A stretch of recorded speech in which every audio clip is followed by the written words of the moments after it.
Assalamualaikum warahmatullahi wabarakatuh. Saya dulu pernah membaca sebuah artikel dalam surat kabar atau koran. Kalau zaman kemarin-kemarin ini koran kan masih umum.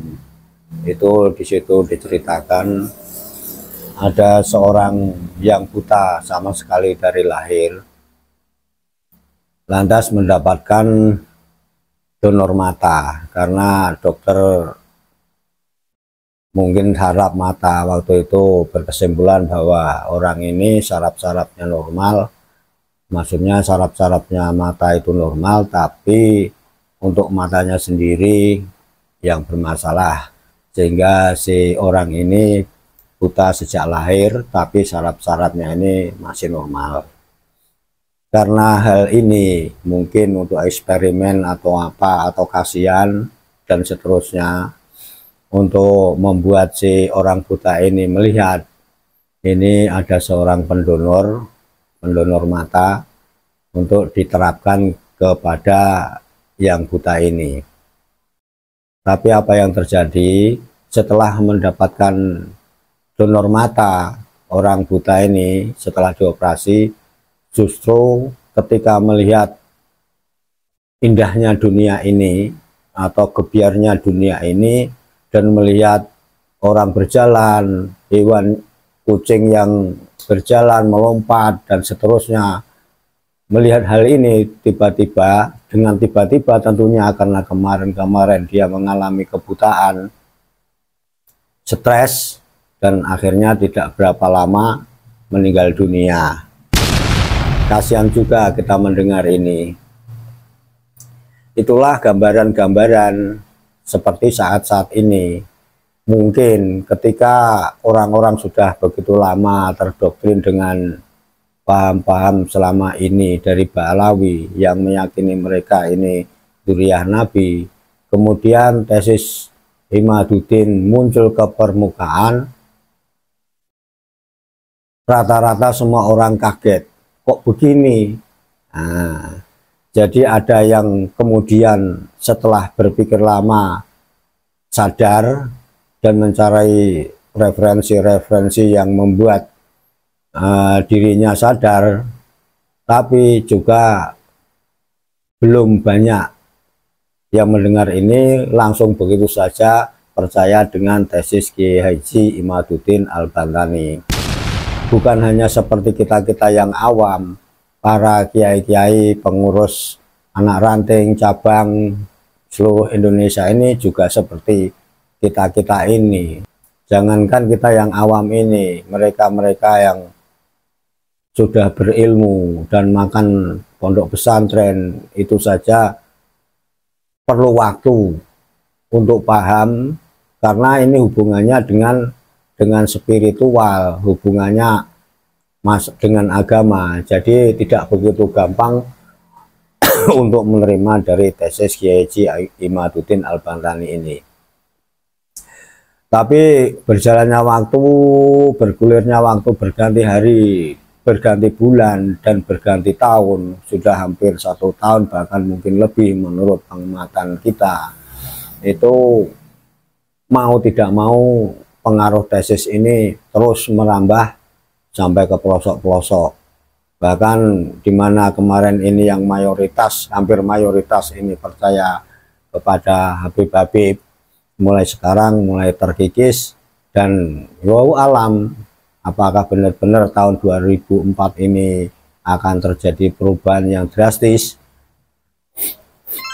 Lantas apa yang terjadi di kota-kota besar di Indonesia ini? Salah satunya yang saya mendapatkan baru-baru ini kabar, itu di Malang Selatan.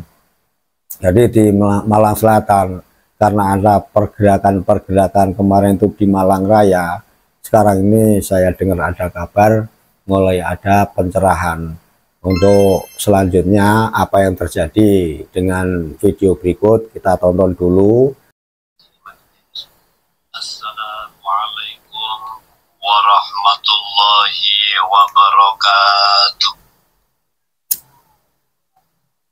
Sahabat muslim di manapun berada, pada kesempatan kali ini kami hanya ingin menyampaikan apresiasi sekaligus tetap mengambil jalan damai, jalan tengah yang tetap mengarahkan kepada kebaikan di semua pihak. Ini adalah seorang kiai di Malang Sahabat Selatan. Muslim di manapun berada.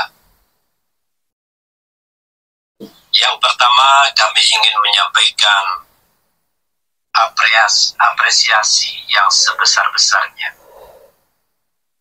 penghargaan yang setinggi-tingginya kepada yang terhormat Kiai Haji Imaduddin Usman Al-Bantani.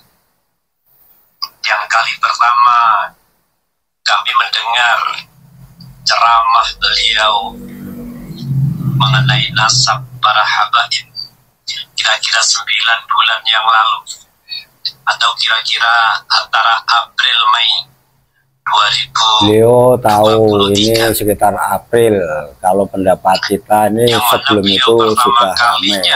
Menegaskan tentang batalnya nasab para habaib kepada bersambung kepada Rasulullah. Kenapa kami memberikan penghargaan yang setinggi-tingginya? Beliau memberi penghargaan kepada Kiai Haji Ini Imaduddin. memerlukan kekuatan mental, Betul. kekuatan iman Betul. yang luar biasa. Ya, Namun seperti kita beliau juga. di kondisi Indonesia yang rata-rata 80% umat muslim dikuasai oleh para habaib, 80% kata beliau ini beliau dikuasai habaib. menggemparkan atau menyuarakan dengan lantang bahwa nasab para habaib itu adalah batal secara ilmiah, terutama secara ilmiah bisa ditemukan, dan secara data-data kitab nasab. Kami secara pribadi dari Malang Selatan, Malang kami sendiri Selatan. merupakan Selamat Malang Selatan. Braku. rais dari pengurus ranting di desa di Malang Selatan. Kala itu awal-awal Kiai Haji Imaduddin menyampaikan ketegasannya tentang batalnya nasab para habaib kepada keluarga Rasulullah. Di situ kami juga mencoba berbisik ya kepada beberapa pengurus Gedok dolar. di ranting. Jadi Yang jelas, dari mulut ke pengurus kuping, ranting kuping itu ke mulut kalau lagi, di tempat mulutnya kami, ke kuping lagi. rata-rata Gedok adalah tular. kiai, guru ngaji, Nah ini. atau guru madrasah, itu minimal pengurus-pengurusnya. Namun dari mereka itu, ibaratnya 10 orang yang saya kasih kabar, itu yang 3 menerima, yang 7 tidak menerima. Nah ini. Bahkan waktu itu 10 itu aja, 3 yang menerima dan 7 belum. menyampaikan Memang begitu susah. bahkan pimpinannya itu mengarah tidak mengiyakan terhadap batalnya nasib nasab habib, para habib di Indonesia ini. Namun kekuatan dan kebesaran iman dari Kiai Haji Imaduddin menyampaikan kebenaran ini sampai pada hari ini yang hampir 1 tahun beliau berjuang. Betul. Perkembangannya sangat luar biasa pada Nah, hari ini. memang sekarang ini perkembangannya luar biasa. 2024 kami mencoba menghubungi beberapa pengurus yang mana mereka semua sudah rata-rata dari 10 orang itu sudah 8 orang. Nah, setelah itu dari 10 orang sudah 8 orang mengakui tesis Kiai Haji Imaduddin Al-Bantani. Keren.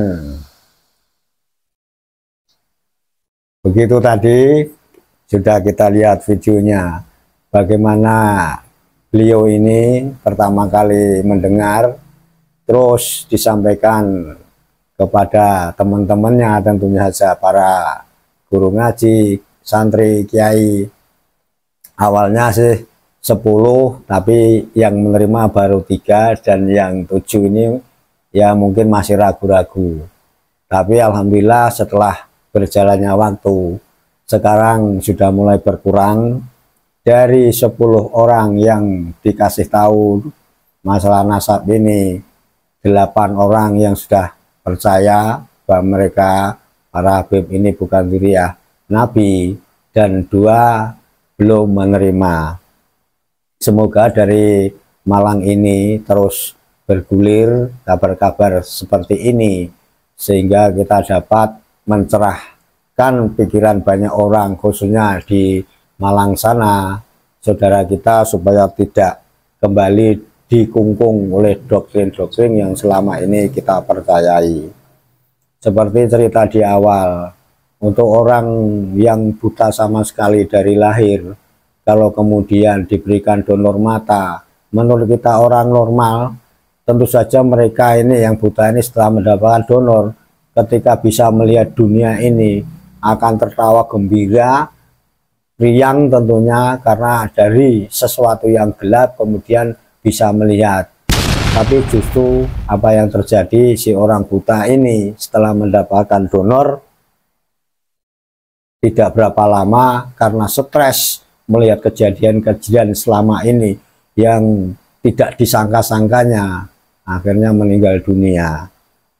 Semoga kegelapan ini akan menjadi terang dan yang terdoktrin menjadi tercerahkan, sehingga anak bangsa ini kedepannya ini betul-betul dalam mengamalkan agama Islam khususnya ini bebas dari doktrin-doktrin apapun.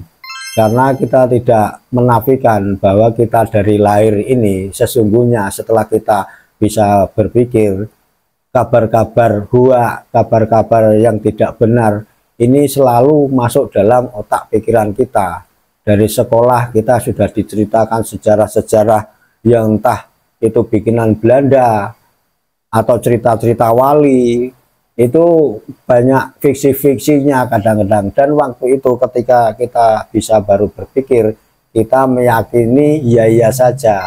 Lantas setelah kita bisa memilah-milah ini benar apa enggak, ini baru kita ini terkaget-kaget. Oh ternyata waktu kita dulu membaca ini, kita mendapatkan pelajaran sejarah ini, ternyata itu hoax semua untuk kepentingan-kepentingan tertentu yang kita ini tidak tahu. Perkara ini ya merambah.